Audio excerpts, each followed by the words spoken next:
Das Training war der Gamechanger. Nicht nur für meinen Körper, im Grunde für mein ganzes Leben. Mein Körper war in einem desolaten Zustand und ich hatte nur noch Schmerzen. Ich war im Grunde in einem ganz tiefen, dunklen Tal. Was machen wir denn jetzt im Haus? Was bauen wir am besten ein? 'N Treppenlift oder vielleicht so einen kleinen Aufzug? Wenn das so weitergeht, dann sitzt du in spätestens 4 Jahren im Rollstuhl. Ja, das war's jetzt. Jetzt bist du einfach alt. Aber das ist nicht so. Ich habe es geschafft, mich wieder selber da zurückzukämpfen. Meine Lebensfreude ist zurückgekehrt. Ich habe mehr Energie. Ich habe Energie. Es ist unfassbar, was ich am Tag alles mache. Das gibt wirklich, du machst so Fortschritte, ohne dass du's merkst. Und das finde ich immer so, oh, das ist so wie so 'n, ja, wie so 'n Kübel Glück, der über einem ausgeschüttet wird. Als ich zu euch gekommen bin, also, da bin ich auch im Grunde jeden Tag dankbar dafür. Gertrud, du bist jetzt 63 und du hast vor genau 3 Jahren bei uns mit dem Training angefangen. Erzähl doch mal, wie hat sich dein Leben vorher angefühlt? Mein Körper war in einem desolaten Zustand. Ich konnte viele alltägliche Dinge gar nicht mehr erledigen. Ich habe 'n Hund, ich wollte mit dem Hund spazieren gehen. Nach 2 Kilometern habe ich gesagt: „Okay, wer holt mich jetzt ab? Ich kann nicht mehr laufen." Ich hatte so Rückenschmerzen, meine Hüfte tat mir weh. Es ging wirklich nichts mehr. Und ich habe das auch gemerkt, es wurde einfach immer schlimmer. Ich habe mich wirklich zwingen müssen zu diesen Spaziergängen. Und da wollte ich die Treppe raufgehen, bei uns im Haus. Und es war so schlimm. Ich bin wirklich auf allen Vieren die Treppe raufgekrochen.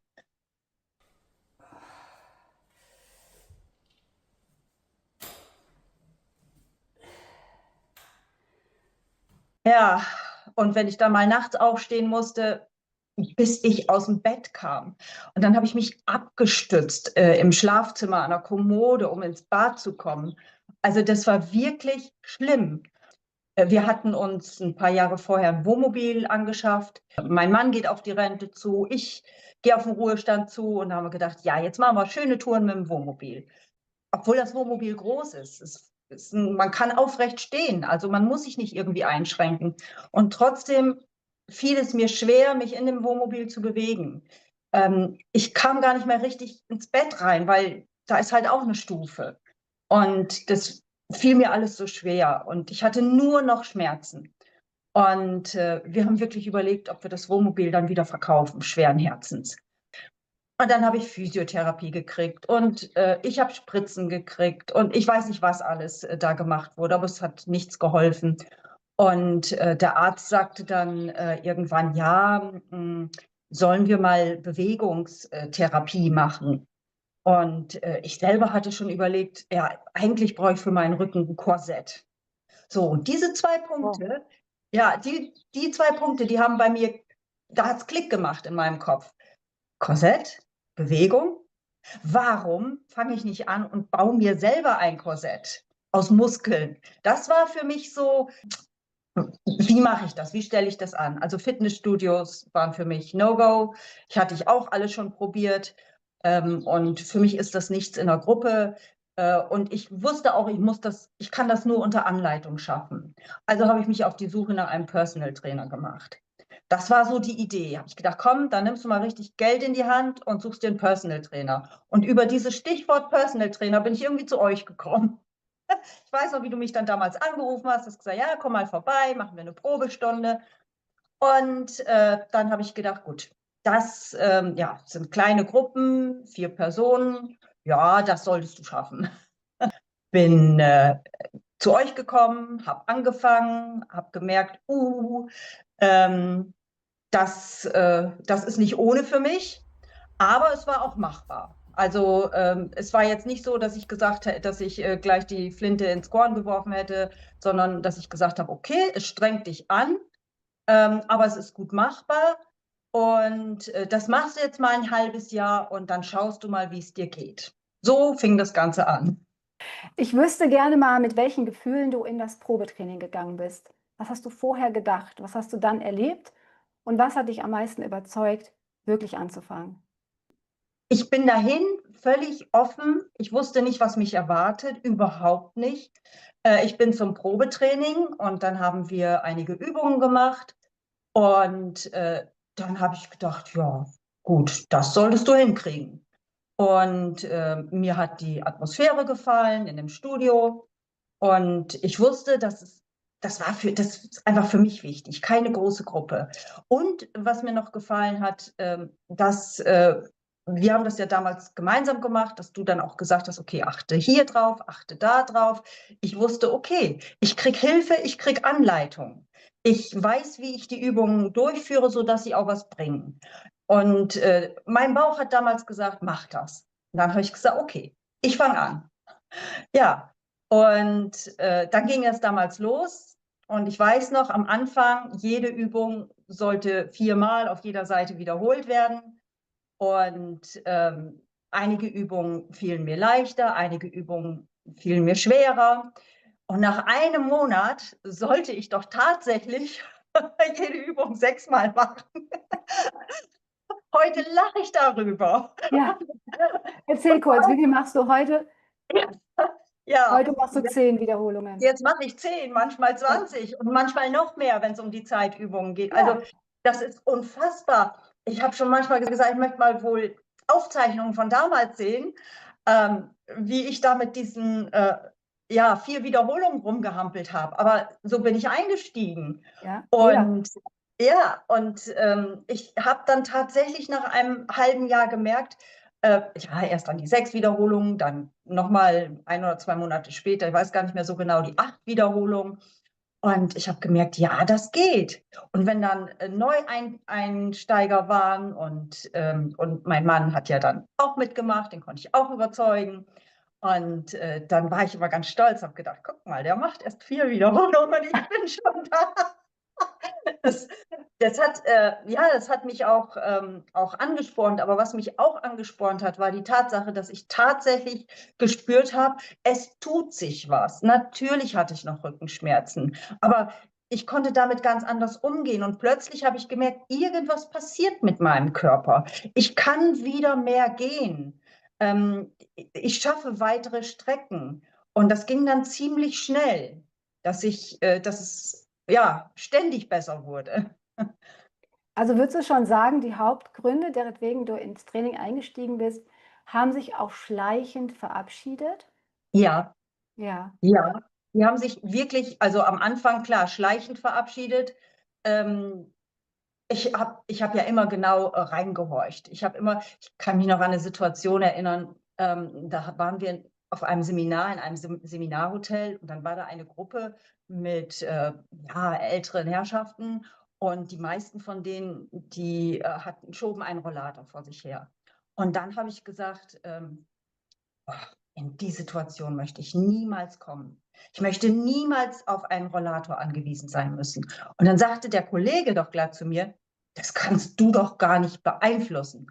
Und dann habe ich ihm gesagt, und ob ich das kann. Und diese Situation, die kommt so oft wieder in meinen Kopf, wo ich sage, ja, ich kann es beeinflussen. Und das tue ich gerade. Ich bin dabei. Und das habe ich gemerkt. Und diese Situation, die führe ich mir so oft vor Augen, wo ich sage, ja, ich kann das beeinflussen. Ich kann was dran machen, ob ich später am Rollator gehe oder nicht. Und ganz ehrlich, bei meiner körperlichen Situation, die ich vorhin beschrieben habe, da habe ich schon wirklich, ich habe ja an Situationen gedacht, ich habe gedacht, ja, was machen wir denn jetzt im Haus? Was bauen wir am besten ein? Ein Treppenlift oder vielleicht so einen kleinen Aufzug?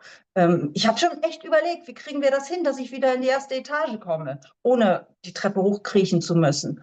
Und dann habe ich auch gedacht, wenn das so weitergeht, dann sitzt du in spätestens 4 Jahren im Rollstuhl. Dann kannst du nicht mehr laufen, dann kannst du all das nicht mehr machen. Das waren meine Gedanken. Und das war für mich einfach erschreckend. Ja, und dann habe ich wirklich bei dem Training gemerkt, das geht, da tut sich was, das beeinflusst meinen Körper, ich schaffe da wirklich was. Und ich bin dabei, mir das Korsett zu erarbeiten, an das ich gedacht habe, als der Arzt sagte, wollen wir mal Bewegungstherapie machen. aber es war für dich ein absoluter Gamechanger. Das hört man völlig klar raus gerade, ne? Ja, Wie sieht es heute aus bei dem Thema Wohnmobil und Reisen? weiß gar nicht mehr, was da damals war mit dem Wohnmobil, warum wir das verkaufen wollten. Ich kann mir das ehrlich gesagt nicht mehr vorstellen, weil ich jetzt in dem Wohnmobil alles machen kann. Und der Hund ist dabei und ich muss mich ständig bewegen und ich habe überhaupt keine Einschränkungen mehr. Wir sind letztes Jahr 6 Wochen durch Norwegen getourt. Wir sind am Nordkap gewesen. Wir sind sogar noch weiter gewesen. Wir sind an der russischen Grenze gewesen. Ich bin die Wasserfälle, also nicht die Wasserfälle rauf und runter, aber da, wo es hingeht zu den Wasserfällen, rauf und runter Ja. über Stock und Stein, ohne mir irgendwas zu tun, ohne auszurutschen. Ich hatte die Balance, ich hatte die Körperfestigkeit. Ich habe das alles gemacht, schmerzfrei. Und das war so toll. Ich habe diese Tour so genossen. Ja, und die nächste Tour ist schon geplant. Also dieses Jahr geht's wieder los. Wir haben zwar nicht immer so viel Zeit, aber wenn wir mal 3 Wochen wegkommen und wir lieben Skandinavien, dann ist das einfach toll. Und das war genau die richtige Entscheidung, nochmal eine Schippe draufzulegen und das Wohnmobil, das Neue, anzuschaffen. Ja, fantastisch. Also es war ein wichtiger Meilenstein, diese letzte Reise. Ich glaube, das war auch dein Mann und dir sehr wichtig, da hinzukommen noch einmal. Ja, Und du hast über Selbstvertrauen gesprochen, körperliche Aktivität und Fähigkeiten. Also da war wirklich keine Spur mehr von Angst, ob du noch stürzt, ob es schief geht oder ob irgendwas passieren könnte. Also du bist ziemlich angstfrei einfach los, ne? der Gedanke war gar nicht mehr da. Das kam einfach gar nicht mehr auf. Das sind nur immer bei mir so die Gedanken hinterher. Also ich reflektiere ganz oft, auch im Alltag. Auch jetzt, ich habe angefangen zu laufen. Da war früher überhaupt nicht dran zu denken. Jetzt laufe ich 5 Kilometer am Stück und ich war rattenstolz, als ich das geschafft hatte. Das war, das hätte ich nie für möglich gehalten, dass ich mit über 60 Jahren noch anfange zu joggen, dass es überhaupt noch möglich ist. Und immer wenn ich solche Dinge geschafft habe oder die Tour mit dem Wohnmobil oder im Alltag irgendwas mache oder auch wenn ich andere sehe, die dann irgendwo in Städten, wo es hügelig ist, sich quälen und versuchen, da jetzt die Straße raufzusteigen. Ich sage jetzt Mhm. extra steigen, weil Ja. so sieht das auch aus. Und dann, wenn die dann sagen, oh, kann nicht mehr, wo ich dann denke, ja, das ist noch nicht so lange her, da ging es mir genauso. Und jetzt husche ich mit einer Leichtigkeit an denen vorbei, so kommt es mir vor. Oder wir waren letztens in Dänemark im Urlaub und dann sind wir zu einem Leuchtturm gekommen und ich habe zu meinem Mann gesagt, da muss ich jetzt rauf. Und er ist dann unten geblieben bei dem Hund und ich habe dann gesagt, okay, ich steige dann auf den Leuchtturm und dann bin ich oben angekommen und habe ich gedacht, gibt's doch gar nicht, bist du jetzt schon oben? Ich konnte es wirklich, das war für mich überraschend, dass ich plötzlich oben war. Ich habe gedacht, ist der Leuchtturm jetzt nicht so hoch oder bist du einfach nur fit? So reflektiere ich im Alltag ganz häufig Situationen, wo ich daran denke, wie war das noch vor 3 Jahren? Und das ist ja noch wirklich nicht lange her. Wenn ich dann überlege, was hat sich in der Zeit getan? Wie hat sich mein Körper verändert? Und du hast es vorhin richtig gesagt, das Training war der Gamechanger. Nicht nur für meinen Körper, im Grunde für mein ganzes Leben. Also hat sich qualitativ dermaßen verändert, dass ich sage, das war so ein Glück oder Zufall. Es fällt einem ja zu, sagt man bei Zufall, dass ich zu euch gekommen bin. Also da bin ich auch im Grunde jeden Tag dankbar dafür. Ich kriege gerade Gänsehaut. Das ist so schön zu hören, Gertrud. Wie hat sich denn tatsächlich dann dein tägliches Leben verändert in Sachen Schlaf, Stimmung? Ja, was hat sich so noch verbessert? Wenn man nicht mehr laufen kann, wenn man sich nicht mehr richtig bewegen kann. Äh, Es geht einem auch psychisch nicht gut. Also es ging mir damals wirklich schlecht, nicht nur körperlich, auch psychisch. Ich war im Grunde in einem ganz tiefen, dunklen Tal, dann festgestellt, nach und nach, je besser es mir körperlich geht, desto besser geht es mir einfach auch psychisch. Ich habe damals wirklich große Schlafprobleme gehabt. Aber damals war ich in einer Situation, wenn ich da 2 Stunden nachts geschlafen habe, dann, ja, das war schon fast normal. Da war ich einfach auch am Ende. Und das hat sich total verbessert. Im Grunde schlafe ich gut. Das sind keine Sachen mehr, die mich wirklich beeinträchtigen. insgesamt muss ich sagen, habe ich viel mehr Kraft. Ich habe mehr Energie. Ich habe Energie. Es ist unfassbar, was ich am Tag alles mache. Also ich wirbel durchs Haus, wo ich damals gesagt habe, ach, das schaffe ich jetzt heute nicht. Das bleibt jetzt liegen. Und das hat mich auch unzufrieden gemacht, dass ich einfach Ja. nicht das geschafft habe, was ich wollte. Wo ich dann gemerkt habe, ach, du müsstest hier mal wieder sauber machen oder du müsstest das. Und ich kam dann nicht gegen an.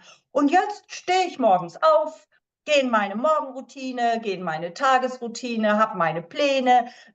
Ich schaffe das alles. Ich habe eine Energie, das ist unfassbar. Manchmal sage ich, weiß gar nicht, wo die herkommt. Je älter ich werde, desto mehr Energie habe ich. Und was ganz wichtig ist, meine Lebensfreude ist zurückgekehrt. Die war früher immer da. Ich war immer auf allen Fotos, die man sieht. Ich bin immer am Lachen gewesen. Und ich bin aus diesem dunklen Tal wieder rausgekommen. Meine Lebensfreude ist zurückgekehrt, von der ich gedacht hätte, ja, das war's jetzt bist du einfach alt. Aber das ist nicht so. Ich habe es geschafft, mich wieder selber da zurückzukämpfen. Und das ist so schön, das tut so gut.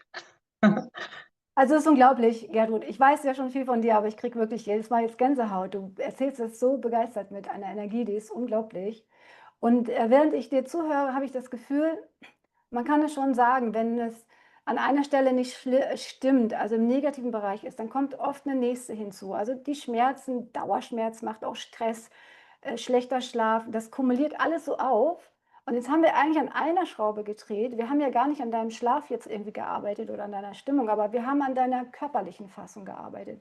Und plötzlich kumuliert das auch aufeinander in der positiven Richtung. Das kann man so sagen, ne? Wenn man an einer wichtigen Schraube dreht, dann verändert sich so viel mit. Manchmal Dinge, mit denen man gar nicht rechnet oder deren wegen man nicht ins Training gekommen ist, sondern es passiert einfach, weil Bewegung ist so viel mehr als nur sich wieder fit zu fühlen, von Schmerzen zu befreien, vielleicht auch noch on top gut auszusehen. Das ist so viel mehr. Eigentlich sind die Dinge gar nicht das Wichtigste, sondern einfach wieder zurückzufinden in einen starken Körper, der ja einem alles ermöglicht, der auch spontane Ideen möglich macht. Auf jeden Fall, ich habe es ja selber gemerkt, dass das so ist. Ja, Leute, die mit körperlichen ähm, Beschwerden hadern, die ständig Schmerzen haben, die sind einfach auch nicht gut genießbar. Kann man ja gut nachvollziehen. absolut verständlich. Also Dauerschmerz würde mich auch zum Zombie machen, da wäre ich auch nicht mehr gut drauf. Aber es ist natürlich auch verhext, gerade wenn es einem nicht so gut geht. Es ist umso schwerer, überhaupt irgendwas zu verändern, überhaupt den Antrieb zu finden, eine Idee zu haben, was zu ändern. Man traut sich auch immer weniger zu, ne? Also je länger man wartet eigentlich, desto unglaublich viel schwieriger wird es, überhaupt da nochmal wieder rauszukommen, ne? Ja, ist so. Manchmal muss man an einen Punkt kommen, der einen verzweifeln lässt, damit dann wirklich dann auch alles so richtig ins Gegenteil kehren kann, was du offensichtlich geschafft hast. Ja, Bringt mich zu der Frage, was sagt denn deine Familie jetzt dazu eigentlich? Wie finden die das? also die finden das klasse. Ich habe ja auch Nachahmer schon gefunden in meiner Familie. Ja. Meine Familie findet das toll. Meine Familie sieht auch, wie wichtig das ist, auch für mich. Und ich habe auch meine Zeit, wo ich meinen Sport habe und mein Training. Und die Zeit nehme ich mir und das ist auch meine Me-Time. Und das ist mir enorm wichtig. Und es weiß auch jeder schon, ja, okay, da ist Mama beim Man macht Training. der Sport. Ja, Dann ist das eben so, zack, ne? ja. Und das ist ja schön bei euch, dass ihr einfach auch durchmacht. Und mein Training zum Beispiel ist montags, äh, also montags und donnerstags. Und wenn ich montags sind einfach auch mal Feiertage, ne? Und wird einfach durchgemacht, ne? Dann sage ich so, Leute, ne? Ich bin jetzt da. Gut, wenn es mal nicht passt oder ich mit meiner Familie ein Osterfrühstück zusammen, dann kann ich das ja auch locker verschieben. Dann gehe ich in ein anderes Training. Das ist ja das Schöne bei euch. Aber Ja. wenn die anderen alle noch schlafen, dann sage ich so, ich mache jetzt erstmal mein Training und dann freue ich mich auch schon immer drauf. Und dann läuft der Rest des Tages auch gleich besser, weil das hast du dann schon abgehakt, ne? Schiebst Ja, du das das, vor dir das her. ist wirklich so. Wenn ich aus dem Training rauskomme, dann geht es mir jedes Mal so gut. Das ist so also ja, manchmal ist es tatsächlich auch ein Mastery-Erleben. Wo ich sage, da hast du was geschafft, das hast du vorher noch nicht geschafft. Oder Ja. du hast irgendeine Streckung, Biegung, keine Ahnung, was auch immer, Dehnung. Jetzt habe ich es. Das hast du geschafft. Ja, ich bin noch nicht da, wo ich hin will. Es gibt noch ganz viel, was ich mir vorgenommen habe, wo auch der Ehrgeiz da ist, das noch zu schaffen. Aber um auf deine Ursprungsfrage zurückzukommen, meine Familie weiß, wie wichtig mir das Training ist und meine Familie hat auch sehr wohl registriert, um wie viel besser es mir geht, seitdem ich das Training bei euch mache. Ja, fantastisch. Ich weiß ja, dass du mit einem Sport auch angefangen hattest schon, als du zu uns kamst. Magst du mal erzählen, was dich in diesem Sport jetzt dadurch, dass du bei uns trainierst, auch verbessert hast? Und dann habe ich ja bei euch angefangen und dann habe ich gesagt, so jetzt will ich doch mal gucken, ob ich den Kopfstand noch schaffe. Und ich war ganz im Inneren wusste ich, ich schaffe das. Und tatsächlich habe ich es geschafft. Ich könnte also jederzeit mich hinstellen und den Kopfstand machen. Ja, Wahnsinn. Und das machst du auch häufig, wenn unsere Stunde beginnt. Ab und zu sieht man dich dann, wenn das Bild aktiv wird, im Kopfstand. Ja, genau. Mega schön. Sehr gut. Was hat sich zum Thema Handicap verbessert? Man fängt ja an mit Handicap 54 und dann haben wir mal eine Runde gemacht und zack, war ich auf 42. Das ist für mich schon ganz toll gewesen. Als ich damals angefangen habe im Training, also hier bei euch mit dem Training und mit dem Golf, das war so in etwa zeitgleich. Also ich glaube, im Golf habe ich ein bisschen früher angefangen. Dann konnte ich, also 3 Löcher und dann ging das los mit meinem Rücken. Ich habe gesagt, wie soll ich das jemals schaffen? Eine ganze Runde. 9 Löcher. Und jetzt schaffe ich 18. Wow! Ja, krass. Weil du Ja, auch, das hast du mir erzählt, du schaffst jetzt die Bewegung viel größer und damit viel effektiver als noch vorher, ne? ja, und das hat auch mein Trainer gesagt. Sagt er, also so weit rum wie du, sagt er, na gut, ich übertreibe dann am Anfang ein bisschen. Ich gehe dann eigentlich schon zu weit. Und dann sagt er, das kenne ich gar nicht, dass jemand so weit rumkommt. Naja, gut, das ist auch dann nicht unbedingt so gewollt, aber ich kann es halt. Ja, ich meine, auch da muss ich noch ein bisschen arbeiten, so ganz am Schluss, wenn ich abgeschlagen habe, dass ich mich noch mal richtig nach hinten durchbiege. Da höre ich meist vorher auf. Daran arbeite ich noch. Ich bin noch nicht perfekt, aber ich weiß, dass ich auch dahin kommen werde. Ja, und das sagst du ohne jeden Hauch von Zweifel und das glaube ich dir auch. Das kommt absolut 100% glaubwürdig bei mir an. Sehr schön. Gertrud, du hast ja nun uns offline kennengelernt und wie hast du den Wechsel auf komplett online erlebt? Wir sind ja ins Ausland gegangen und ja, es ging im Grunde reibungslos so weiter, nur nicht mehr vor Ort, sondern dann nur noch online. So wie jetzt über Zoom in einer kleinen Gruppe mit maximal 4 Teilnehmern mit deinen gewohnten Terminen. Wie hast du den Übergang erlebt und welche Vorteile würdest du sogar heute vielleicht rauskristallisieren können gegenüber dem Offline-Training? Du kennst ja beides. Dann habe ich immer schon so ein bisschen geliebäugelt mit online, hatte aber ja mal so ein bisschen Hemmung. Wie funktioniert das eigentlich? Und gut, ich muss das jetzt einfach mal probieren. Und dann bin ich auf den Link gegangen. Es war alles selbsterklärend und ich war drin. Äh, ich bin nahtlos in das Online-Training eingestiegen. Ich habe mir zu Hause mein Handy aufgestellt oder ja, man kann auch Laptop nehmen oder ich mache es jetzt so, ich habe hier einen Fernseher nebenan, sodass ich das Bild auf den Fernseher übertragen lasse und mein Handy dient als Kamera, das geht auch. Also das ist wirklich total easy und ich habe mich also da braucht man sich nicht großartig reinzufuchsen, das ist wirklich alles selbsterklärend. Dann kommt natürlich noch dazu die Zeitersparnis. Man fährt ja immer etwas früher los, wenn man ins Studio fährt, weil es könnte ja auch ein Stau sein oder sonst was. Ne? Man muss sich noch umziehen, man muss sich und was weiß ich. Aber ich spare mir einfach Zeit. Dann ist es so, ich kann zu Hause machen, in meinem Wohlfühlbereich. Ich das Einzige, was ich brauche, ist ja wirklich meine Yogamatte. Ich brauche ja nicht mehr.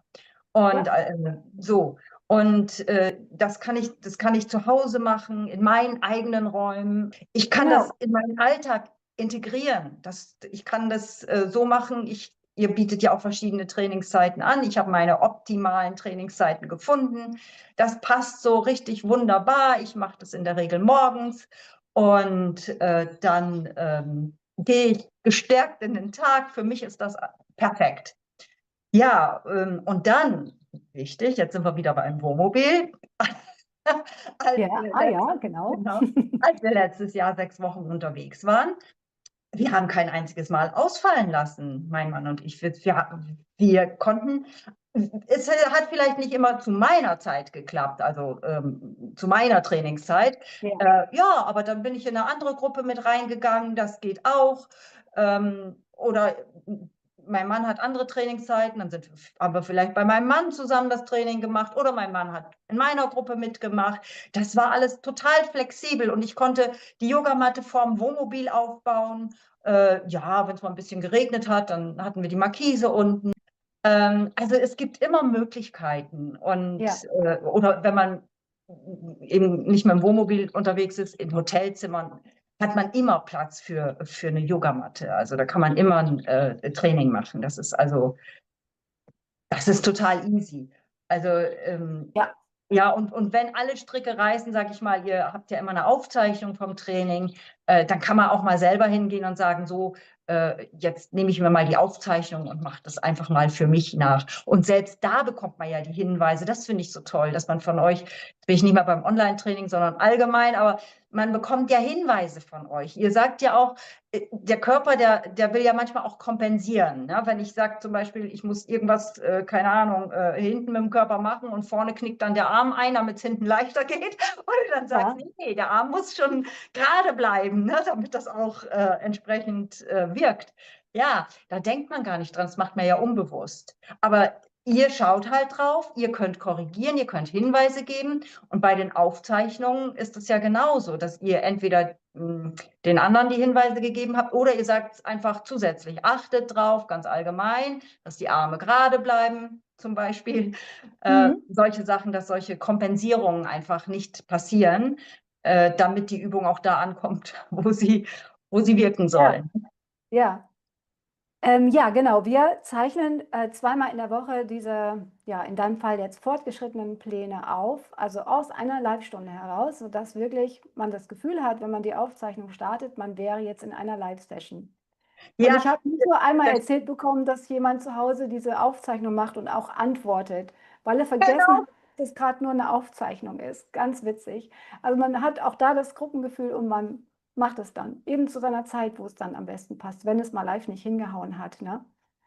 Und was auch noch wichtig ist, und ich glaube, deswegen ist es ein wichtiger Part, warum wir auch so viele wertvolle Tipps geben können, ist, dass wir das Training auch selber machen und immer vorher schon machen. Also ich sage ja so ganz gerne scherzhaft, vom Experten geprüft und für gut befunden. Also vorher schon selber gemacht, sodass in meinem Fall weiß ich auch, okay, da muss ich drauf achten, da muss ich drauf hinweisen, da kann ich vielleicht auch ein bisschen runterbrechen, runterschrauben für jemanden, der das vielleicht gerade aktuell nicht hinbekommt, weil vielleicht das Knie gerade wehtut, die Schulter wehtut, das Handgelenk mal muckt. Also auch da ergeben sich immer ganz viele Ideen schon in meinem Kopf, sodass ich eigentlich immer sehr gut vorbereitet bin und alle Level oder alle Problembereiche gut bedienen kann. Ja. Und ja, welche Vorteile würdest du sagen, bietet dir denn noch unsere App? Außer jetzt, das hast du schon eben angesprochen, selber einen Termin zu tauschen. Das kannst du also ganz ohne den Umweg über uns, was zwar immer auch geht und auch sofort beantwortet wird, aber du kannst es auch alleine machen, dir Termine tauschen ähm, oder eben die Aufzeichnung abrufen. Was darüber hinaus bietet die App noch, die wir exklusiv für unsere Kunden haben?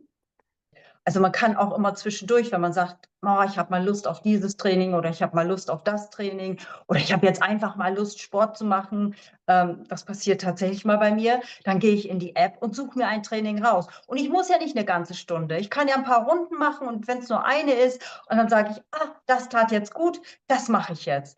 Genau, dann bietet ihr Tutorials an, beispielsweise Liegestütz. Ja, Das, das ist noch mein großes Ziel, dass ich eine perfekte Liegestütze hinkriege. Und da sagt ihr ja ganz genau, wo es drauf ankommt. Und wenn ich das beachte, dann sage ich, boah, das geht ja jetzt doch einfacher, das hilft mir. Wenn ich das so mache, wie ihr das in dem Tutorial zeigt, dann komme ich vielleicht besser dahin oder schneller, ohne mich so zu quälen. Und ihr habt auch Mobility. Übungen. Also das ist ganz vielfältig. Die App bietet unwahrscheinlich viele Möglichkeiten, sich selber zu beschäftigen über das Training hinaus. Und das finde ich natürlich auch schön. Ne? Es gibt ja mal Übungen, die man aus irgendeinem Grund nicht machen kann. Und wenn man so die 60 überschritten hat, dann kommt ja auch ganz unabhängig vom Sport mal, kommen ja irgendwelche Einschläge, die einen ereilen. Dann hat man mal was mit der Schulter, dann hat man mal was mit dem Handgelenk oder mit den Knien oder was weiß ich. Und dann heißt es nicht, nee, ja, nee, die Übung kann man nicht machen, setz dich mal aufs Sofa und warte ab, sondern dann kommen immer Alternativen. Ich, ich bin nie so, dass ich sage, also man ist einfach zufrieden, man geht zufrieden daraus, weil man macht trotzdem was. Es wird immer auf einzelne Befindlichkeiten Rücksicht genommen. Also wir haben in unserer Gruppe, wir sind alle, ja, die anderen sind, glaube ich, noch älter als ich, also die zwei anderen. Ja, ja. Ja. Und das ist ja klar, dass dann immer mal was vorkommt. Und dann war es auch mal, da hatten wir, glaube ich, zu dritt was oder zu viert, ich weiß es nicht, jeder hatte irgendwas. Ja. Ja, dann haben wir schon gesagt, wir sind die Reha-Gruppe. Nein, aber es wurde auf jeden Einzelnen eingegangen. Jeder hat da, konnte die Übung für sich anpassen, dass wir trotzdem das trainiert haben, was beabsichtigt war. Und dass wir die Körperteile, die gerade Probleme gemacht haben, entweder so einbezogen haben, dass es ging, oder dass wir gesagt haben, nee, das müssen wir jetzt mal 1, 2 Wochen ein bisschen schonen. Jetzt machen wir mal was anderes. Kann ja auch mal sein, je nachdem, was gefragt ist. Aber auch mit den Übungen schafft man immer gut, über solche Phasen hinwegzukommen. Und das finde ich so toll, so wichtig. Und deshalb ist es auch so befriedigend, dass auf solche Dinge eingegangen wird. Das wollte ich einfach nochmal dazu sagen. Du hast was Wunderbares gesagt, Gertrud. Das sind Phasen und natürlich hat jeder Körper seine Vorgeschichte. Also dass ein Training, wenn es auch noch so effektiv ist, wie jetzt auch in deinem Fall, oder ich kann auch von mir sprechen, heißt nicht, dass es nicht doch hier und da mal kleine Problembereiche gibt. Aber das sind, und so sehe ich das selber, immer auch nur Phasen. Und warum Ja, soll man, wenn das Knie gerade mal muckt, weil man vielleicht mal irgendwo blöd aufgetreten ist oder eine Bewegung unbedacht gemacht hat oder eine ungewohnte Belastung hatte, warum soll man dann den restlichen Körper nicht trainieren? Warum soll der restliche Körper darunter leiden und wieder schwächer werden? Das macht gar keinen Sinn. Es gibt so viele Möglichkeiten, die Übung anzupassen oder auch mal komplett auszutauschen, dass einfach was anderes dann trainiert, was wird, wo dann der Problembereich gerade mal schön außen vor gehalten wird. Also ja, warum soll man denn dann nichts machen? Das ist immer die Frage, die im Raum steht. Und ja, das hast du sehr genau. gut beschrieben. Ihr könnt alle schon Liegestütz. Klar, man kann noch ein bisschen an Technik arbeiten und Feinschliff machen oder an der Tiefe, wie tief man runterkommt und da auch wieder wegkommt. Ne? Aber das ist ja alles nur eine Frage der Zeit. Nicht ob, sondern nur eine Frage der Zeit. Manche Ja, Sachen dauern auch länger. Die sind nicht nach einem halben Jahr einfach da. Das darf man nicht erwarten. Aber es geht darum, anzufangen und dem Prozess zu vertrauen und dann Dinge zu erreichen, die man vielleicht gar nicht auf dem Schirm hatte, die man aber auch vielleicht für sich für unmöglich gehalten hat. Und plötzlich ist man da an einem Punkt und denkt, wow, hätte ich nicht gedacht, dass ich das kann. ja, So. genau, genau. Mhm. Das geht mir selber auch immer wieder mal. Also ich komme ja selber auch aus einer chronischen Schmerzsituation und Angst vorm Älterwerden und wo geht das eigentlich alles hin? Und ich bin so oft wie ein kleines Kind und sage zu Andreas, boah, guck mal, guck mal, was ich Ja, kann. ja, guck mal, was ich kann. Genau das Ja. ist es. Das Und ist es. ja, deswegen hat sich auch unser Name so entwickelt. The older, the greater. Ich kann immer sagen, in der, obwohl ich älter werde, ich bin jetzt 57, ich kann immer sagen, ich bin in der besten Verfassung meines Lebens. Ich war noch nie so fit und belastbar und das Äußerliche ist auch besser denn je. Aber das ist ja schon lange nicht mehr mein Antrieb. Das kommt so als Begleiterscheinung dazu. Und ich weiß jetzt schon, wenn ich 70 bin, werde ich immer noch sagen, ich war noch nie so fit, weil das sind jetzt 13 Jahre. Was ist denn vorstellbar, was in 13 Jahren noch möglich ist an Steigerung? Und mit 70 bin ich auch noch nicht fertig. Hundertprozentig. Gertrud, Genau, wir werden keinen Rollator brauchen. Und genau. nicht ins Altersheim ziehen. Genau. Ins kleine Aber Zehn-Pferd.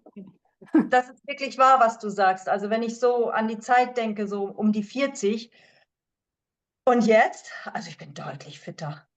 Und was ich noch vergessen habe zu sagen, das Training hält nicht nur körperlich fit, es hält auch geistig fit. Weil es gibt so Übungen, da muss man an so viel denken. Also ich bin dann der Typ, der dann sehr kreativ ist. Also mir fallen dann ja, wo Andrea sagt, ja, so war es eigentlich nicht gewollt, aber das ist auch okay. Oder wo Andrea sagt, nee, das ist eine andere Übung. Ja, du bist immer sehr für kreative Varianten Ja, zuständig. Und ich sage auch ganz gerne, es ist nichts falsch, es ist nur anders. ja. Geht auch. Genau. Sehr kreativ, ja. Ja. Ja, lass uns mal über deine Zukunft reden. Was denkst du denn, was dein Zukunfts-Ich in 20 Jahren, sagen wir mal in 20 Jahren, zu dir heute sagt? Wie fühlt sich dein Zukunfts-Ich und was sagt es zu dir, zu deinem heutigen Ja, Ich? also ich stelle mir ja vor, dass ich mit ja, über 80 dann Mhm. ähm, fit bin wie ein Turnschuh, dass ich super Liegestütze mache, dass ich Natürlich, mich dann das ist immer nicht die freue, Frage.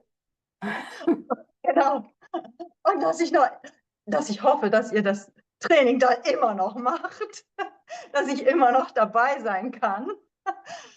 Und ja, das ist einfach, ich hoffe, dass ich wirklich im Alter eine Lebensqualität haben werde, äh, von der nicht unbedingt oder die man, wenn man so sich umschaut, ich beobachte ja auch viel. Und ich sehe ja auch Beispiele, wo ich sage, nein, das willst du nicht, so wie vorhin das Beispiel mit den Rollatoren fahrenden älteren Herrschaften. Das willst du nicht. Und das sehe ich so häufig. Oder ich sehe es auch an meiner Mutter. Und die auch letztens sagte, ja, wenn sie hat Pflegegrad 4 und wenn ich sage, ja, kommt denn diese Kraft noch von die Pflegeberatung? Und dann sagt sie, ja, aber die sagt ja immer, ich soll Sport machen. Das kann ich ja gar nicht. Sag ich, natürlich kannst du das, Mama. Es gibt doch Möglichkeiten, die auch du machen kannst. Habe ich gesagt, aber komm, gibst du, eigentlich willst du das gar nicht. Nee, will ich auch nicht, sagt sie dann. Wo ich dann denke, ja, gut. Äh, und wenn ich sie dann angucke, dann sehe ich, nein, da will ich nicht hin. Ich will fit sein. Ich will vor allem noch viele, viele Wohnmobilreisen machen können. Und ich stelle mir wirklich vor, dass ich auch mit über 80 noch mit dem Wohnmobil unterwegs bin. Und darauf freue ich mich einfach. Ich denke, das Leben, das hat durch dieses Training wirklich eine ganz andere Qualität bekommen. Ich kann das gar nicht oft genug betonen und dass sich das auch fortsetzen wird. Klar bin ich nicht unsterblich, das weiß ich auch, aber es soll zumindest nicht daran scheitern, dass ich unbeweglich bin oder Ja, sowas. Ja, das ist einfach so, ne? Oder dass ich auch gerade das Thema Gleichgewicht, das ist ja bei euch ein großes Thema, auch im mhm. Training. Oder was heißt ein großes? Es ist immer auch Teil eines jeden Trainings, ist die Es ist Balance. unerlässlich. Mhm. Genau. Und da war ich auch am Anfang, wo ich gedacht habe, das gibt's doch nicht. Ich, auf einem Bein stehen und ich kipp schon um. Also es war wirklich schrecklich. Ich bin noch nicht da, wo ich hin will und ich habe auch noch immer so meine Kipperlein. Aber, äh, aber es hat sich doch schon so viel getan und ich merke es ja schon an so vielen Stellen. Und ich weiß, dass im Alter das Thema Gleichgewicht ein ganz großes Problem ist, dass gerade ältere Menschen oft, daran hapert es oft. Sie verlieren das Gleichgewicht, sie fallen unglücklich, sie ziehen sich einen Bruch zu und oftmals ist das der Anfang vom Ende. Und ich fühle mich so sicher, weil ich weiß, ich kann ganz viele Situationen abfangen. Ich habe das auch schon erlebt, dass ich wirklich Situationen abgefangen habe, wo ich auch gerade mit meinem Hund, der ist lebhaft, hat 25 Kilo und wenn der was sieht und wechselt plötzlich die Richtung, ich habe schon so viel abgefangen, wo ich gedacht habe, hoi, ich weiß nicht, ob ich das früher so ja, problemlos gemeistert hätte, diese Situation. Und das ist etwas, wo ich sage, das hilft mir mit Sicherheit im Alltag, im Alter, wo Ja, ich, ja. genau, wo ich weiß, dass vielleicht ein Mensch, der eben nicht so trainiert ist, ähm, jetzt dumm fällt. wo ich sage, ja, vielleicht falle ich. Ich habe Techniken erlernt, wie ich aufstehen kann. Ich habe Techniken erlernt, wie ich runterkomme. Ich bewege mich mit einer ganz anderen Leichtigkeit. Ich muss mich nicht mehr quälen, wenn ich mich bücke, um die Schuhe zuzumachen. Ähm, Das sind alles Sachen, die passieren mit einer Leichtigkeit. Und ich denke mir, dass das dann wirklich im Alter auch hilft. Das ist ein ganz, ganz wichtiger Punkt. Nicht nur Stärkung der ganzen Muskulatur, der Gelenke und so weiter, sondern eben auch dieses Thema Gleichgewicht. Ja, wie gesagt, ich denke, dass ich mit einer Leichtigkeit ins Alter gehe und dass ich bin, wenn ich noch vor 3 Jahren denke, hätte ich das nicht für möglich gehalten, ähm, dass ich jemals dahin komme. Und die Reise ist noch lange nicht zu Ende. Ja. Sehr wichtig, was du zum Thema Gleichgewicht gesagt hast. Ich glaube, die meisten Menschen machen sich nicht unbedingt bewusst, dass das die wichtigste Fähigkeit ist. Aber wenn man sich das vorstellt, wenn das Gleichgewicht nicht mehr da ist und man erlebt sich selber als wackelig und unsicher, bekommt man Angst vor Stürzen, vielleicht stürzt man auch tatsächlich. Und das hat zur Folge, wenn es denn überhaupt glimpflich ausgegangen ist, dass man weniger macht, sich weniger zutraut. Das heißt, auch seinen Körper weniger fordert. Das heißt, da hängt dann alles dran. Die Muskulatur baut ab, die Beweglichkeit lässt nach. Und das ist eine Abwärtsspirale, die man sich selten vor Augen hält. Also, wenn das Gleichgewicht nicht mehr passt, ist man am Ende womöglich in einem Punkt, ja, da darf man das Wort Gebrechlichkeit ruhig auch dann erwähnen, weil das geht Ja, dann dahin, die nicht sein muss. Man kann Gebrechlichkeit absolut verhindern und vermeiden. Und je früher man anfängt, desto mehr Zeit hat man, desto besser ist es. Und umso mehr geht die Kurve auch noch wieder steil nach oben. Aber Gleichgewicht ist wirklich A und O. Und da hängt eben ja. alles andere auch mit dran. Natürlich trainieren wir auch die Muskeln, besonders auch die starke Mitte. Wir gehen sehr auf Beweglichkeit ein. Alles ist wichtig, aber das Gleichgewicht, hast du sehr schön beschrieben, ist eigentlich die wichtigste Säule. Noch was eingefallen, was ich noch sagen kann, darauf bin ich auch so stolz. Ja, schieß los. Als ich noch ja, wann war das, vor 20 Jahren, als wir, das ist 20 Jahre her, ja, fast 20 Jahre, als wir hier eingezogen sind, in dieses Haus, was wir hier gebaut haben, da habe ich auch gestrichen. Und dann war ich nach einer Wand so fertig, dass ich gesagt habe, nee, das lass mal andere machen. Und jetzt, meine Tochter renoviert hat, habe ich 5 Räume hintereinander gestrichen. 20 Hammer, oder? Jahre älter, von einer Wand auf 5 Räume komplett alleine gestrichen. Das muss Ja, man sich dass es vorstellen. mir jetzt 20 Jahre später so viel besser geht, dass Ja. ich gedacht habe, so, ein Raum fertig und jetzt, welcher muss noch gestrichen werden? Das, Du musst ja fast gebremst werden. ja, In wirklich, deiner Energie. wirklich. Also die Nachbarn mussten ihre Türen abschließen, dass ich da nicht auch noch streiche. Aber das war das unfassbar. Ich hätte weitermachen können. Das war wirklich, das hatte ich nur noch mal, fällt mir gerade ein, dass mir das wirklich leicht von der Hand gegangen ist. Also ich persönlich sage, ich habe auf der ganzen Linie gewonnen. Also das war's und ist es mir alles wert. Bringe mich zu der Frage, was würdest du denn jetzt jemandem empfehlen oder sagen, der sagt, so, ich gehe in meinen Gerätezirkel und gehe da 2 Runden, zweimal eine Viertelstunde und dann war's das. Was würdest du dem heute sagen?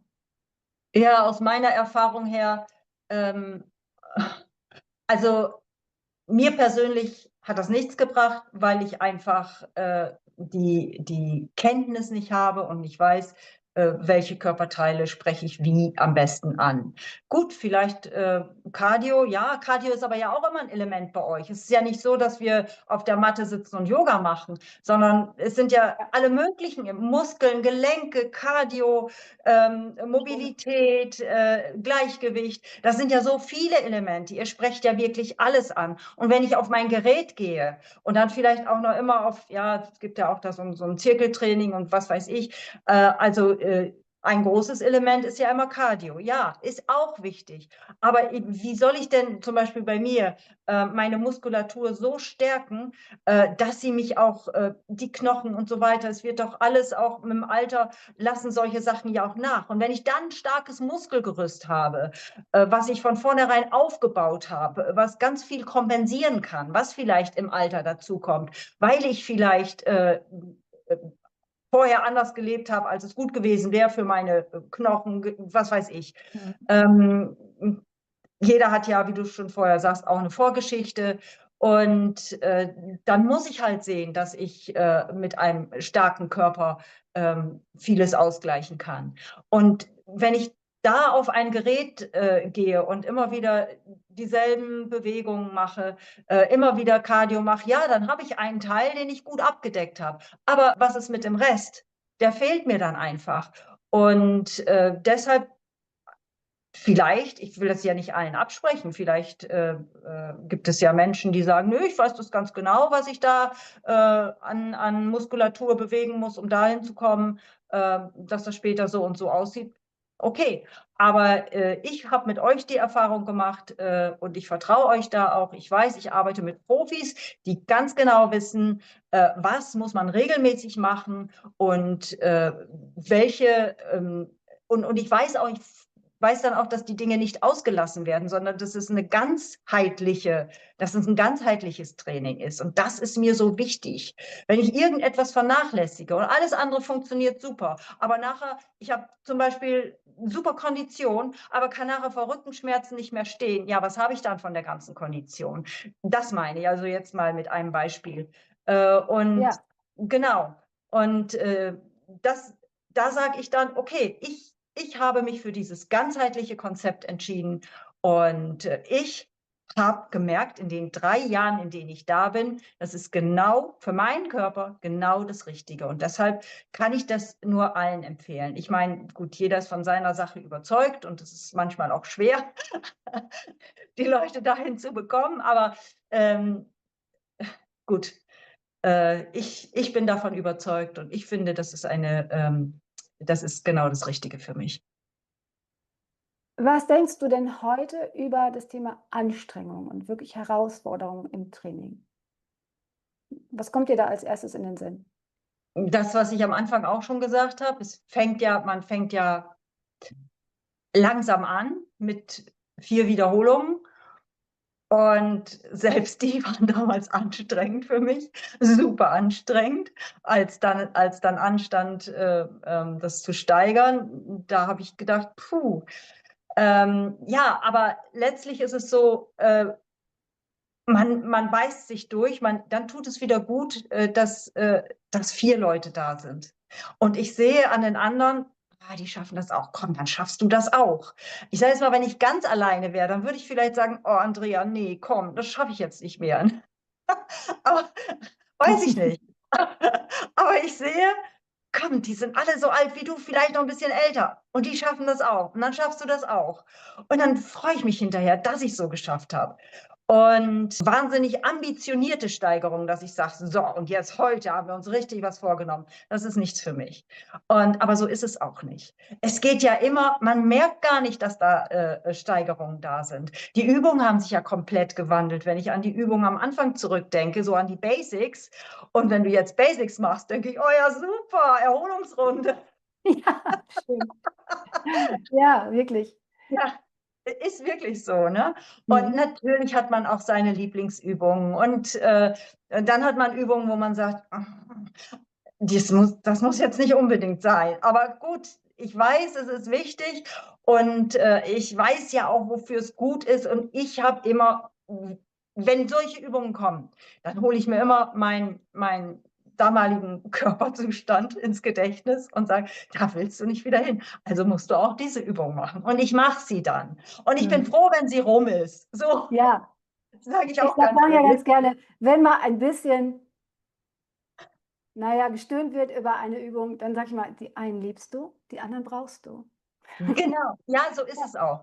Genau. Und das motiviert auch immer, dass du dann solche Sprüche machst und ich sage, ja, sie hat recht. Das Ja. ist wirklich eine Übung, die brauchst du. Und deshalb musst du sie jetzt machen. Und wenn ich dann vielleicht mal sage, nee, man hat ja auch mal Tage, wo es einem nicht so gut ist. Vielleicht hat man nicht so gut geschlafen. Vielleicht hat man irgendwelche Sorgen. Vielleicht fühlt man sich körperlich nicht ganz so fit, dass da irgendwas in einem gerade ausgebrütet wird, was weiß ich. Dann sage ich, ja, okay, heute schaffe ich es vielleicht nicht mal 10 Durchgänge, dann mache ich vielleicht mal 8. Aber ich mache die Übung. So, und ich mache sie so weit, wie es geht. Und meistens, wenn ich mir vorgenommen habe und sage, ah, komm, heute geht es dir nicht so gut, du machst nur 8, ich nehme mir die 8 vor und dann bin ich bei 8 und sage, oh, jetzt schaffst du die restlichen 2 Ja. auch noch. Und dann mache ich trotzdem 10. Also das ist so oft so.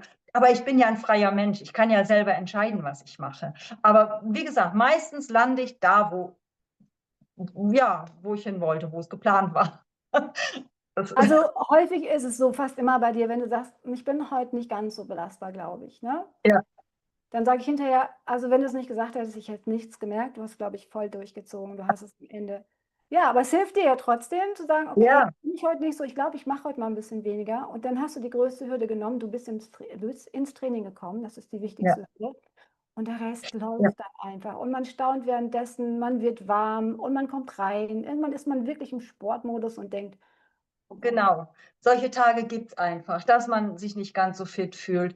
Das ist, aber dann denke ich immer, komm, du gehst jetzt mal rein und du guckst mal, wie weit du schaffst. Und ich habe noch nie ein Training abbrechen müssen. Ich habe es immer durchgeschafft. Aber meistens ist es ja, das hört sich jetzt so an, als würde ich vor jedem Training immer sagen, oh, ich kann nicht und jammern. So ist es ja nicht. Meistens Überhaupt ist es nicht. ja, genau, meistens ist es ja wirklich so, dass ich sage, ja, heute habe ich wieder Training und ich freue mich, weil ich genau weiß, wie ich mich danach fühle. Und gerade wenn ich so richtige, ja, doofe Tage hatte, dann, dann sage ich, ach, oder ich habe das ganze Wochenende irgendwie gearbeitet oder Wohnung renoviert bei meiner Tochter oder äh, mit unserem Enkelkind was gemacht und oder eine anstrengende Fahrt hinter uns gehabt oder was auch immer, irgendwas Anstrengendes gemacht, dann freue ich mich so auf das Training. Dann sage ich immer, oh, das ist jetzt wirklich meine Me-Time. Das ist die Stunde, die ich nur für mich habe, wo ich so richtig mal wieder Ja, körperlich vom Leder ziehen kann. Und das tut so gut. Und dann bin ich hinterher, da kommen so viele Glücksgefühle, wo ich sage, ja, das ist so toll. Und bevor ich dusche, gehe ich dann erstmal immer wieder durch unseren ganz großen Garten mit dem Hund, weil das muss ich dann einfach zum Abschluss bringen, so ein Training auch.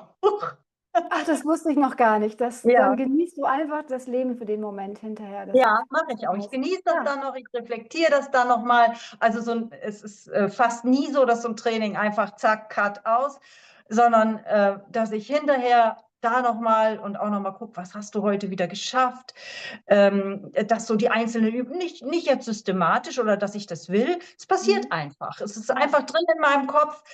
Ich muss das einfach nochmal durchgehen und das mache ich dann wirklich so meine Meditationsrunde, nenne ich das immer. Und meistens, obwohl das ja nicht, gut, es ist vielleicht mal eine Cardioübung dazwischen, aber ansonsten sind es ja andere Übungen, die mich auf andere Weise anstrengen. Und ich bin ja hinterher auch noch, ich merke ja, dass ich angestrengt bin. Wenn ich dann gleich duschen würde, dann wird das nichts bringen. Sag ich, nach dem Duschen immer noch. Ja, muss erstmal wieder runterkühlen, klar. Ja, ich muss erst mal wieder runterkommen. Und doch, das genieße ich dann sehr.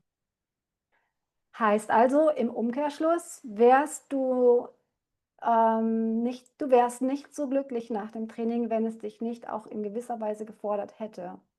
Richtig? So, ja, so ist das auf jeden Fall. Ja. Aber die Anstrengung ist nicht so, dass man das, äh, ja, ja, Dass man natürlich Angst merkt davor man, haben muss. genau, dass man von vornherein sagt, so, jetzt wird heute wieder eine Schippe draufgelegt und jetzt wird wieder, das passiert so gleitend kommt man voran. Und wenn man dann sagt, okay, jetzt Zustand und Zustand vor so und so vielen Monaten, dann erkennt man, zu wie viel mehr man doch jetzt in der Lage ist. Und das finde ich immer so schön. Und diese Anstrengung. Und manchmal hat man auch, ich sage mal, irgendein Zipperlein, wo man sagt, oh, nö, aber wenn man dann gezielt darauf auch trainiert und merkt, ach, das wird jetzt ganz besonders trainiert und hinterher sagt man, ach, das fühlt sich jetzt viel besser an, dann weiß ich doch, die Anstrengung hat sich gelohnt. Also ich finde das toll. Ich liebe das, dass ich mich anstrengen muss. Und manchmal denke ich schon hinterher, heute hast du gar nicht so geschwitzt, hast dich eigentlich nicht so angestrengt. Also ich freue mich immer, wenn ich hinterher so richtig merke, ich habe mich angestrengt, ohne, Ja. ohne dass es mir im Training bewusst war. Das ist ja das, ne? Im Training mache ich das einfach mit, das gleitet so und hinterher merke ich, Mhm. oh, du hast dich ganz schön angestrengt. Und das ist ein richtig tolles Gefühl. Ja, also ich kann aus eigener Erfahrung auch sagen, wenn es ein Training jedes Mal so hart ist, dass du vorher schon gegen ansiehst, weil du denkst, boah, das wird jetzt wieder hart. Ich würde aufgeben und habe auch schon aufgegeben. Ich habe das Gefühl im Gewichtstraining, was ich auch getestet habe, für mich schon gehabt. Und ich bin ja so einem gewissen Plan gefolgt und wusste, boah, heute so viel Gewicht.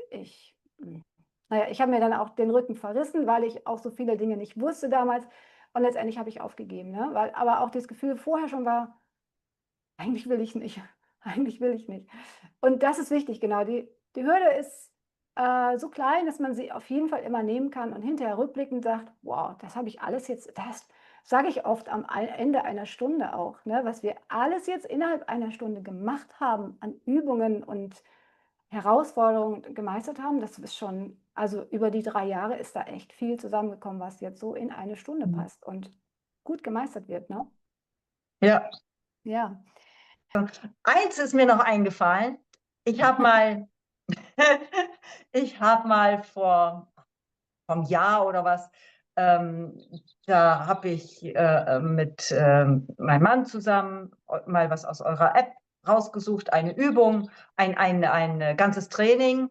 Und da ging es um diesen seitlichen also Stern auf der Seite im Plank und dann, ich weiß gar nicht, wie die heißt, die Sternübung, die seitliche Plank-Sternübung. So. Ich würde sagen, Side Star Plank kann man sie nennen. Ja, Side Star Mhm. Plank, genau. Und da habe ich gedacht, das gibt es ja gar nicht, das kannst du überhaupt nicht. Ich bin auch nicht hochgekommen. Also das war einfach Blei in meiner Mitte. Ich bin überhaupt nicht hochgekommen. Und letztens wollte ich etwas, weil ich ich glaube, mit meinem Handgelenk, irgendwas konnte ich nicht machen. Und dann hast du gesagt, such dir oder hast du eine Idee, sonst habe ich eine Ersatzübung für dich. Und dann habe ich gesagt, so, und das will ich jetzt machen. Und dann habe ich das gemacht. Und ich habe gedacht, das gibt's doch gar nicht. Wieso geht das jetzt? Wieso kriegst du jetzt die ganze Mitte hoch? Du kannst das jetzt einfach. Und das ist so schön, wenn ich dann immer merke, das gibt wirklich, du machst so Fortschritte, ohne dass du es merkst. Und das finde ich immer so, oh, das ist so wie so ja, wie so ein Kübel Glück, der über einem ausgeschüttet wird.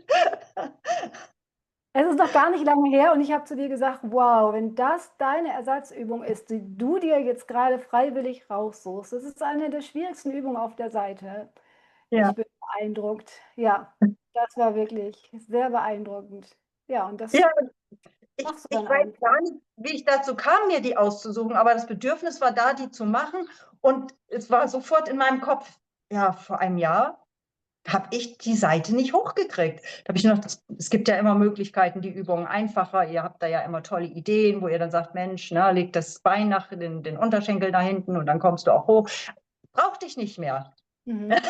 Ja, Super. ja, mir fällt noch eine Frage ein. Was würdest du denn jetzt einem, der ganz am Anfang steht und vielleicht drüber nachdenkt, sowas mal auszuprobieren, aber noch ein bisschen Angst hat und es nicht sicher ist, ob er sich das zutrauen kann, was würdest du demjenigen jetzt empfehlen? Ja, ich würde sagen, einfach mal mit euch sprechen und dann Probetraining vereinbaren. Ähm, Vielleicht kann man ja auch mal bei so einem kompletten Training dabei sein, vielleicht einfach mal mitmachen bei Anfängern. Oder wenn jemand sich zur Verfügung stellt, also ich würde es machen, den auch mal befragen dazu und sagen, ja, wie ist das mit dir gewesen? Ähm, äh, Warum hast du das gemacht? Was weiß ich, so Fragen, die wir heute auch durchgegangen sind. Ähm, also ich würde dem dann erzählen, wie es mir ergangen ist, dem oder der.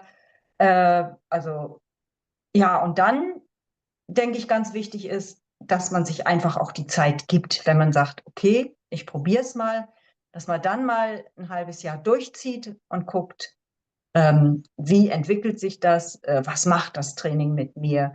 Vielleicht auch tatsächlich mal im Vorfeld notiert, was sind Dinge, die ich verbessert haben möchte und dann mal hinterher guckt, was ist daraus geworden, bringt mir das was, will ich das fortsetzen. Und dann bin ich überzeugt, ähm, gibt es ganz viele Menschen, die sagen, ja, darauf möchte ich nicht mehr verzichten. Ja, das ist eine sehr gute Idee, sich das wirklich den Stand quasi null mal festzuhalten, wo man steht und wo man hin möchte oder was man nicht mehr haben möchte in seinem Leben und das dann wirklich nach einem halben Jahr mal angucken oder auch später immer wieder mal angucken. Genau. Also ich kann dir versichern, für uns gibt es keinen Grund, damit aufzuhören. Wir haben nicht vor, mit dem Renteneintrittsalter nichts mehr zu machen, weil es keinen Sinn ergibt und völlig gegen unsere Überzeugung spreche. Also wir können auch gern noch mit 100 zusammen trainieren, Gertrud. Ich bin dabei. Sehr gut. Und dann könnten wir vielleicht in der Zeitung stehen oder vielleicht eher nicht mehr Zeitung, weil es dann nicht mehr modern ist, aber irgendwo auf einem Bildschirm erscheinen, weil wir so coole alte 100-Jährige sind. Das schaffen wir. Das sind jetzt die Filmchen, die wir jetzt immer auf TikTok und Instagram sehen. Die sieht man dann von uns in 20 Jahren. Genau, genau. Absolut. Wir sind dabei. Vielen lieben Dank, Gertrud, für dieses echt unfassbar schöne Interview. Ich bin so überzeugt davon. Das ist mir einfach wichtig und deshalb mache ich das auch und deshalb sage ich das auch gerne.